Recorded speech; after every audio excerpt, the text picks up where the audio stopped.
ಜನಸಮೃದ್ಧಿ ನ್ಯೂಸ್ಗೆ ಸ್ವಾಗತ ಸುಸ್ವಾಗತ.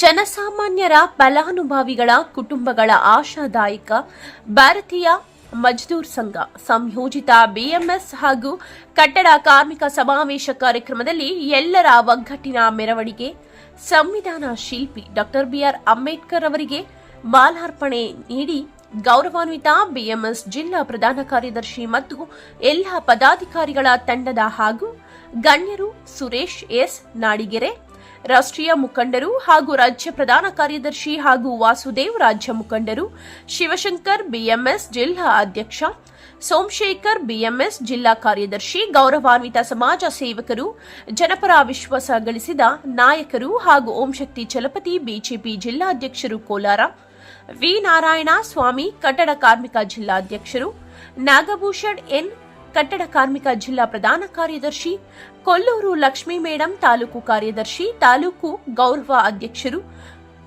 ಗೊರವಿಮಾಕಲಹಳ್ಳಿ ಮುನಿಶಾಮಿ, ತಾಲೂಕು ರೈತ ಸಂಘದ ಅಧ್ಯಕ್ಷರು ಎನ್ಜಿ ಶ್ರೀರಾಮರೆಡ್ಡಿ, ತಾಲೂಕು ಅಧ್ಯಕ್ಷರು ಶಂಕರರೆಡ್ಡಿ, ರಾಧಾಕೃಷ್ಣ, ಮುಖಂಡ ನಿವೃತ್ತ ಶಿಕ್ಷಕರು ಕೃಷ್ಣಪ್ಪ, ಮಂಜುಳಮ್ಮ, ಆಶಾ ಕಾರ್ಯಕರ್ತೆ, ಹಿರಿಯರು ಮಾರ್ಗದರ್ಶನ ಎಸ್ಎಂ ವೆಂಕಟೇಶ್, ಯುವ ಮುಖಂಡರು, ಸಮಾಜ ಸೇವಕರು ವೆಂಕಟರಮಣ ನಾಯಕ್, ಸರಿತಾ, ಶಿವಮ್ಮ, ಲಕ್ಷ್ಮೀದೇವಮ್ಮ, ವೆಂಕಟರಾಮಾರೆಡ್ಡಿ, ಮಂಜುನಾಥ್, ಕೆಎಂ ಶ್ರೀನಿವಾಸ ರೆಡ್ಡಿ, ಕಮಲಮ್ಮ, ಮಲ್ಲೇಶಮ್ಮ, ಅರುಣಮ್ಮ, ನಾಗರತ್ನಮ್ಮ, ಶಂಕರಪ್ಪ, ಬಂಗಾರಮ್ಮ, ಗಾಯತ್ರಮ್ಮ ಹಾಗೂ ಬಿಎಂಎಸ್ ಸಂಘದ ಗೌರವಾನ್ವಿತ ಎಲ್ಲ ಗ್ರಾಮದ ಫಲಾನುಭವಿಗಳು ಮತ್ತು ಅಭಿಮಾನಿಗಳು, ಸಂಘದ ಎಲ್ಲ ಪದಾಧಿಕಾರಿಗಳು ಭಾಗವಹಿಸಿ ಎಲ್ಲರಿಗೂ ಊಟದ ವ್ಯವಸ್ಥೆ ಹಮ್ಮಿಕೊಂಡಿದ್ದರು.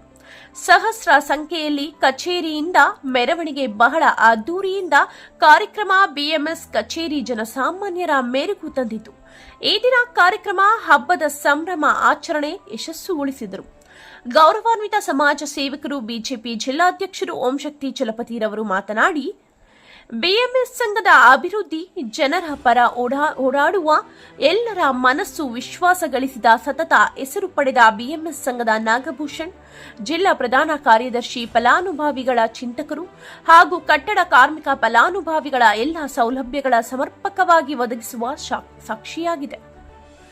ಜಿಲ್ಲಾ ಪರವಾಗಿ ಧ್ವನಿ ಎತ್ತುವ ಎಂಬುದಾಗಿ ಭರವಸೆ ನೀಡಿದ ಅಧ್ಯಕ್ಷರು ಓಂಶಕ್ತಿ ಚಲಪತಿರವರ ಭರವಸೆ, ಕೇಂದ್ರ ಸರ್ಕಾರದ ವಂಚಿತವಾಗಿರುವ ಅದನ್ನು ಸರಿಪಡಿಸುತ್ತೇವೆ, ಆರ್ಥಿಕವಾಗಿ ಹೋರಾಟಕ್ಕೆ ನಮ್ಮ ಬೆಂಬಲ ಸದಾ ಇರುತ್ತದೆ. ಹೀಗೆ ಹಲವಾರು ವಿಚಾರಗಳು ಸಮಾವೇಶದಲ್ಲಿ ಫಲಾನುಭವಿಗಳಿಗೆ ಶಕ್ತಿ ಮೀರಿ ಕೆಲಸ ಮಾಡುತ್ತೇನೆ ಎಂಬುದಾಗಿ ತಿಳಿಸಿದರು. ಈ ಸಮಯದಲ್ಲಿ ತಾಲೂಕು ರೈತ ಸಂಘದ ಅಧ್ಯಕ್ಷರು ಶ್ರೀರಾಮರೆಡ್ಡಿರವರು ಎಲ್ಲಾ ರೀತಿಯ ಸವಿಸ್ತಾರವಾಗಿ ತಿಳಿಸಿದರು. ಅದೇ ರೀತಿ ಎಸ್ಎಂ ವೆಂಕಟೇಶ್ ಅವರು ಸರ್ಕಾರದ ಸೌಲಭ್ಯಗಳ ಬಗ್ಗೆ ಪೂರ್ಣ ಮಾಹಿತಿಯನ್ನು ತಿಳಿಸಿದರು. ಈ ಸಮಯದಲ್ಲಿ ರಾಷ್ಟ್ರೀಯ ಮುಖಂಡರು ಹಾಗೂ ರಾಜ್ಯ ಪ್ರಧಾನ ಕಾರ್ಯದರ್ಶಿ ಸುರೇಶ್ ಎಸ್ ನಾಡಿಗೆರೆ ಸೌಲಭ್ಯಗಳ ಬಗ್ಗೆ ಸಹಕರಿಸಿದ್ದರು. ಜಿಲ್ಲಾ ಪ್ರಧಾನ ಕಾರ್ಯದರ್ಶಿ ನಾಗಭೂಷಣ್ ರವರು ಫಲಾನುಭವಿಗಳ ಸೌಲಭ್ಯಗಳ ಕುಂಠಿತವಾಗಿರುವ ಬಗ್ಗೆ ತಮ್ಮ ಅಳಿಲನ್ನು ಸಮಾವೇಶದಲ್ಲಿ ರೂಪಿಸಿಕೊಂಡರು. ಈ ಕಾರ್ಯಕ್ರಮಕ್ಕೆ ಬಂದಿರುವ ಗೌರವಾನ್ವಿತ ಗಣ್ಯರು, ಅಧ್ಯಕ್ಷರು, ಅಧಿಕಾರಿಗಳು, ವೃಂದದವರು, ಸಂಘದವರು, ಸಮಸ್ತ ಜನತೆ ಹಾಗೂ ಬಿಎಂಎಸ್ ಸಂಘದ ಎಲ್ಲ ಫಲಾನುಭವಿಗಳು ಮತ್ತು ಪದಾಧಿಕಾರಿಗಳು, ತಾಲೂಕು ಕಾರ್ಯದರ್ಶಿ ಸಕ್ರಿಯ ಲಕ್ಷ್ಮೀ ಮೇಡಂ ರವರು ಹೃತ್ಪೂರ್ವಕ ಕೃತಜ್ಞತೆಗಳನ್ನು ವ್ಯಕ್ತಪಡಿಸಿದರು.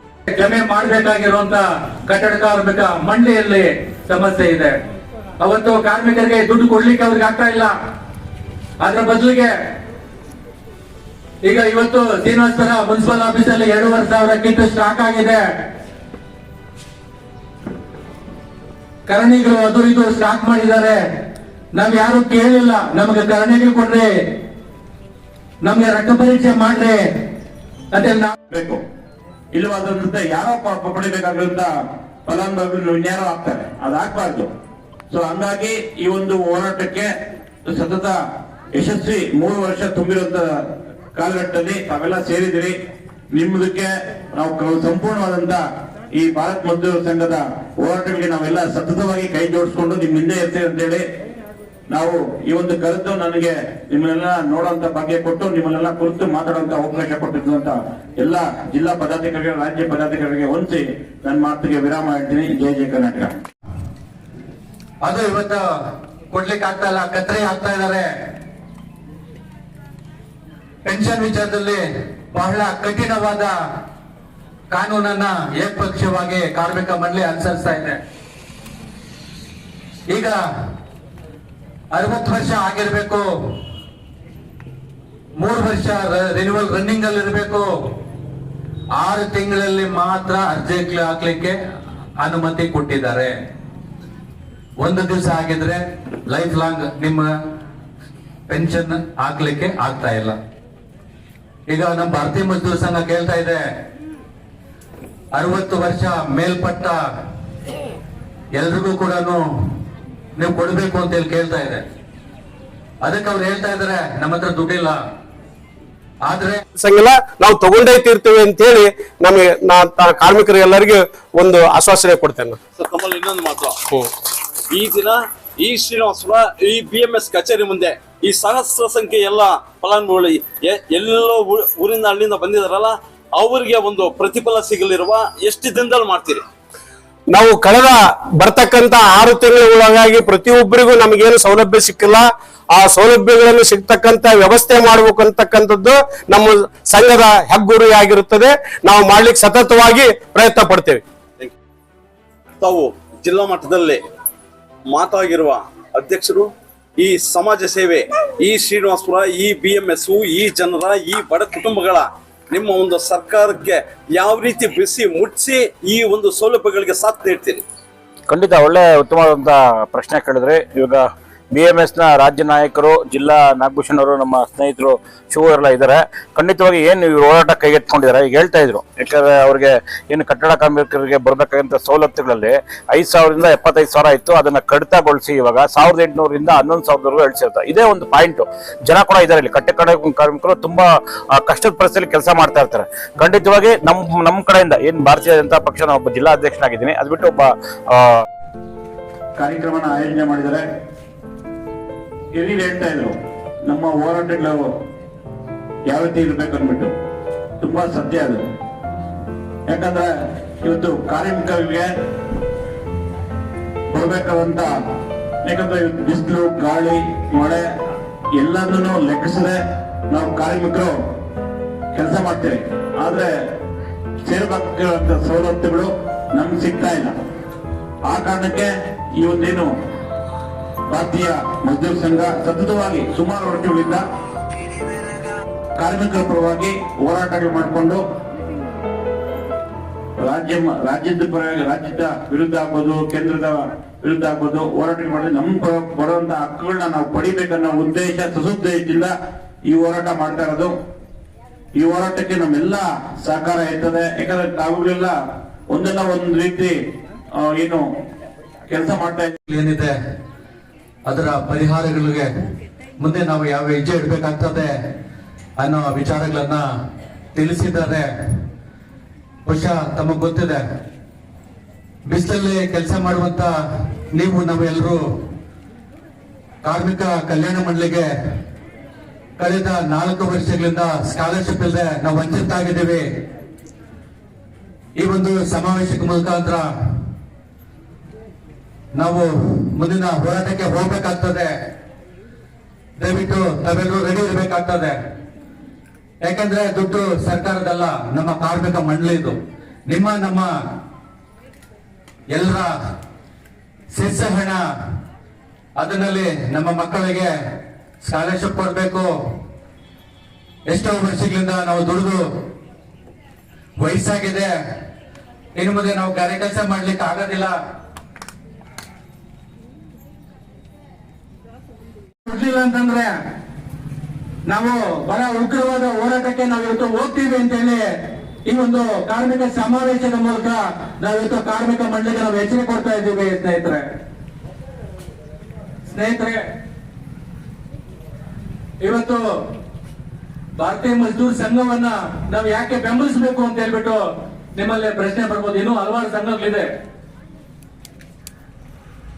ಕಟ್ಟಡ ಕಾರ್ಮಿಕರ ವಿಚಾರ ಆಗಿರ್ಬೋದು, ಅಂಗನವಾಡಿ ಕಾರ್ಯಕರ್ತರ ವಿಚಾರ ಆಗಿರ್ಬೋದು, ಅಥವಾ ಬೇರೆ ಬೇರೆ ದುಡಿಯುವ ವರ್ಗದ ಶ್ರಮಿಕರ ವಿಚಾರದಲ್ಲಾಗಿರ್ಬೋದು, ಈ ದೇಶದಲ್ಲಿ ಪ್ರಾಮಾಣಿಕವಾಗಿ ಯಾವುದಾದ್ರೂ ಸಂಘ ಕಾರ್ಮಿಕರ ಪರವಾಗಿ ಕೆಲಸ ಮಾಡ್ತಾ ಇದ್ದಾರೆ ಅಂದ್ರೆ ಅದರ ಮೊದಲಿಗೆ ಭಾರತೀಯ ಮಜ್ದೂರ್ ಸಂಘ ಅಂತ ಹೇಳ್ಬಿಟ್ಟು ಇವತ್ತು ನಾವು ಯೋಚನೆ ಮಾಡಬೇಕಾಗಿದೆ ಸ್ನೇಹಿತರೆ. ಕಾರ್ಮಿಕರಿಗೆ ಯಾವುದೇ ಸಮಸ್ಯೆ ಬರಲಿ, ಮೊದಲಿಗೆ ಆಯಾ ಸ್ಥಳೀಯ ಸಮಿತಿಯಲ್ಲಿ ನಾವು ಚರ್ಚೆ ಮಾಡ್ತೀವಿ. ಕೋಲಾರ ಜಿಲ್ಲೆ ವಿಚಾರ ಬಂದ್ರೆ ತಾಲೂಕು ಸಮಿತಿಯಲ್ಲಿ ಚರ್ಚೆ ಮಾಡ್ತೀವಿ. ನೋಡ್ರಿ, ಕಾರ್ಮಿಕ ಮಂಡಳಿಯಲ್ಲಿ ಇದರ ತೊಂದರೆ ಆಗಿದೆ, ಇದಕ್ಕೆ ಮುಂದೆ ನಾವು ಏನ್ ಹೆಜ್ಜೆ ಇಡಬೇಕು ಅಂತ ಹೇಳಿ ನಾವು ಸ್ಥಳೀಯ ಲೋಕಲ್ ಕಮಿಟಿಯಲ್ಲಿ ನಾವು ಚರ್ಚೆಗಳ ಮೇಲೆ ಅನಂತರದ ಜಿಲ್ಲಾ ಸಮಿತಿಗೆ ಕಳಿಸ್ತೇವೆ, ರಾಜ್ಯ ಸಮಿತಿಯ ಗಮನಕ್ಕೆ ತರ್ತೇವೆ. ಕಳ್ಸ್ಕೊಡ್ತೀವಿ. ಸರ್, ತಮ್ಮಲ್ಲಿ ಇನ್ನೊಂದು ಮಾತು, ಈ ಒಂದು BMS ಕಾರ್ಮಿಕರ ಈ ಕುಟುಂಬಗಳ ಕೂಲಿ ಮಾಡುವ ಜನರು ಕನಿಷ್ಠ ಅಲ್ಲಿಂದ ಬರ್ಬೇಕಂದ್ರೆ ಬಸ್ ಪ್ರತಿಯೊಂದಕ್ಕೂ ಸಮಸ್ಯೆ ಇದೆ. ಈ ಸಮಸ್ಯೆ ಬಗೆಹರಿಸಬೇಕಂದ್ರೆ ಅವ್ರ ಕುಟುಂಬಗಳ ಮಕ್ಕಳ ವಿದ್ಯಾಭ್ಯಾಸ, ಆರೋಗ್ಯದ ವಿಚಾರದಲ್ಲಿ ನಿಮ್ಮ ಒಂದು ವತಿಯಿಂದ, ನಿಮ್ಮ ಸಮಸ್ಯೆ ವತಿಯಿಂದ ಜಿಲ್ಲಾಧಿಕಾರಿ ಸಂಬಂಧಪಟ್ಟ ಅಧಿಕಾರಿಗಳಿಗೆ ಮನವಿ ಪತ್ರ ಸಲ್ಲಿಸಿ ಆ ಸರ್ಕಾರದಿಂದ ಬರುವಂತ ಸವಲತ್ತುಗಳು ಯಾವ ರೀತಿ ಅವ್ರಿಗೆ ಒದಗಿಸ್ತೀರಿ? ನೋಡಿ, ಕೇಂದ್ರ ಸರ್ಕಾರ ನಮ್ದಿದೆ, ಮಾನ್ಯ ನರೇಂದ್ರ ಮೋದಿ ಅವರು ತುಂಬಾ ಉಪಯುಕ್ತವಾದಂತ ಏನು ಈ BMS ಕಾರ್ಮಿಕರಿಗೆ, ಕಟ್ಟಡ ಕಾರ್ಮಿಕರಿಗೆ ಬೇಜಾನ್ ಸವಲತ್ತುಗಳು ಕೊಡ್ತಾರೆ. ಆ ಸವಲತ್ತುಗಳನ್ನ ವಂಚಿತ ಆಗಿರೋರಿಗೆ ಕೊಡಿಸುವಂತ ನಮ್ಮ ಏನು BMS ಮುಖಾಂತರ ಮಾಡ್ತೀವಿ. ಮತ್ತೆ ರಾಜ್ಯ ಸರ್ಕಾರ ಏನ್ ಮಾಡಬೇಕು ಅದಕ್ಕೆ ನಮ್ಮ ಹೋರಾಟ ಉಗ್ರವಾಗಿರ್ತದೆ. ಮುಂದಿನ ದಿವಸ ಇವ್ರ ಜೊತೆ ಸೇರ್ಕೊಂಡು ಸಹಯೋಗದಲ್ಲಿ. ಸರ್, ತಮ್ಮಲ್ಲಿ ಇನ್ನೊಂದು ಮಾತು ಫೈನಲ್, ತಮ್ಮ ಸಮಸ್ಯೆಗಳಿಗೆ ಈ ಸಭೆಯಲ್ಲಿ ಒಪ್ಪಿಕೊಂಡು ತಾವಾಗ್ಲಿ ಈ BMS ಉನ್ನತ ಅಧಿಕಾರಿಗಳು ಒಪ್ಪಿಕೊಂಡಿದೆ.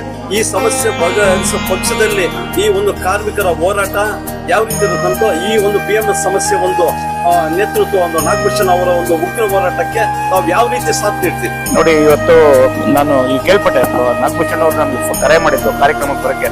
ನನ್ನ ಸ್ನೇಹಿತ ಶಿವಕುಮಾರ್ ಹೇಳಿದ್ರು, ಖಂಡಿತವಾಗಿ ನಾನು ನಿಮ್ಮ ಮಾಧ್ಯಮದ ಮುಖಾಂತರ ಮತ್ತೆ ನಮ್ಮೆಲ್ಲ ಕಟ್ಟಡ ಕಾರ್ಮಿಕರ ಮುಖಾಂತರ ನಾನು ಹೇಳ್ತಾ ಇದ್ದೀನಿ, ಮತ್ತೆ ಎಲ್ಲ ನಮ್ಮ ರಾಜ್ಯ ನಾಯಕರ ಸಮಯದಲ್ಲಿ ಹೇಳ್ತಾ ಇದ್ದೀನಿ. ಖಂಡಿತವಾಗಿ ಇವ್ರೇನು ನನ್ನ ಕಡೆಯಿಂದ ಎಕ್ಸ್ಪೆಕ್ಟ್ ಮಾಡ್ತೀರೋ ಅಥವಾ ನೀವೇನು ಎಕ್ಸ್ಪೆಕ್ಟ್ ಮಾಡ್ತೀರೋ, ನಮ್ಮದು ಒಂದು ಸಾಕಷ್ಟು ಸಂಖ್ಯೆ ಇರ್ತದೆ. ಮತ್ತೆ ಆರ್ಥಿಕವಾಗಿ ಕೂಡ ಏನು ಹೋರಾಟಕ್ಕೆ ರೂಪುರೇಷೆ ರೂಪಿಸ್ತಾರೆ. ಮತ್ತೆ ಸರ್ಕಾರದ ಅಡಿಯಲ್ಲಿ ಯಾರ ಮುಖಾಂತರ, ಜಿಲ್ಲಾಧಿಕಾರಿ ಮುಖಾಂತರ ಆಗ್ಬೋದು, ಸಂಬಂಧಪಟ್ಟ ಏನು ಈ ಆಫೀಸರ್ ಇರ್ತಾರೆ ಅವ್ರನ್ನು ಗಮನಕ್ಕೆ ತರುವಂತ ಕೆಲಸಕ್ಕೆ ಮುಖ್ಯ ವಾಹಿನಿಯಲ್ಲಿ ನಾನು ನಿಂತಿರ್ತೀನಿ. ಸರ್, ಈ ದಿನ ಈ ಕಾರ್ಯಕ್ರಮಕ್ಕೆ ಜಿಲ್ಲಾ ಮಟ್ಟದ ಮತ್ತು ರಾಜ್ಯ ಮಟ್ಟದ ತಾವು ಬಂದಿದ್ದಾರಲ್ಲ, ಈ BMS ಒಂದು ಕಚೇರಿಯಿಂದ ಈ ನೊಂದ ಕುಟುಂಬಗಳು, ಈ ನಂಬಿರುವ ಈ ಜನರ ಕುಟುಂಬಗಳ ಈ ಫಲಾನುಭವಿಗಳಿಗೆ ಸರ್ಕಾರದ ಬಂದಂತಹ ಸೌಲಭ್ಯಗಳ ಕುಂಠಿತವಾಗಿದೆ.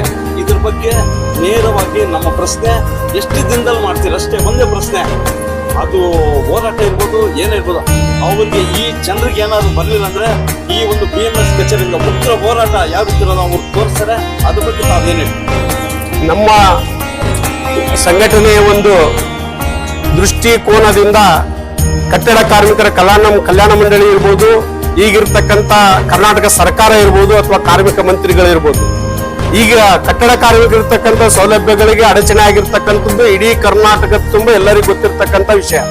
ನಾವು ಸರ್ಕಾರದ ವಿರುದ್ಧ ಎಲ್ಲಿವರೆಗೂ ನಮ್ಮ ಕಟ್ಟಡ ಕಾರ್ಮಿಕರಗಳಿಗೆ ಅವರು ನಮಗೆ ಸಿಗ್ತಕ್ಕಂಥ ಸಾಮಾಜಿಕ ಭದ್ರತೆ ಅಡಿಯಲ್ಲಿ ಸಿಗ್ತಕ್ಕಂಥ ಸೌಲಭ್ಯವನ್ನು ಕೊಡಂಗಿಲ್ಲ. ನಾವು ಅದೇ 600 ಕೋಟಿಯಿಂದ ಪ್ರಾರಂಭ ಆದಂತದ್ದು 2010-19 ನಮ್ಮ ರಾಜ್ಯದಲ್ಲಿ 16,000 ಕೋಟಿ ದುಡ್ಡು ಸಂಗ್ರಹ ಮಾಡಿ ಈ ಮಂಡಳಿ ಪ್ರಾರಂಭ ಆಗಿದೆ. ಮಂಡಳಿ ಪ್ರಾರಂಭ ಹಂತದಲ್ಲಿ ಸೌಲಭ್ಯಗಳು ಬಹಳ ಕಡಿಮೆ ಇತ್ತು. ಕಾರ್ಮಿಕರು ಮತ್ತು ಸಾಲಿಕರನ್ನು 8ನೇ ಕ್ಲಾಸಿನಲ್ಲಿ ಇಟ್ಬಿಟ್ಟು 8,000 ಬಹಳ ಅಂದ್ರೆ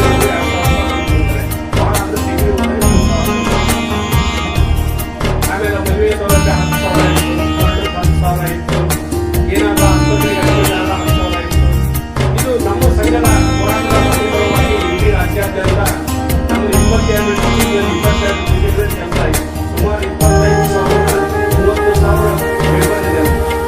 ನಾವು ಅಂಗವಿಧವಾಗಿ ಹೋರಾಟ ಮಾಡ್ತಾ ಬಂದಾಗ ರಾಜ್ಯದಲ್ಲಿ ಕಲ್ಯಾಣ ಮಂಡಳಿ ಇರುತ್ತೆ, ಆ ಮಂಡಳಿ ಅಧ್ಯಕ್ಷ ಇರ್ತಾರ, ಕಾರ್ಮಿಕ ಮಂತ್ರಿ ಇರ್ತಾರೆ ಕರ್ನಾಟಕ ಸರ್ಕಾರದವರು.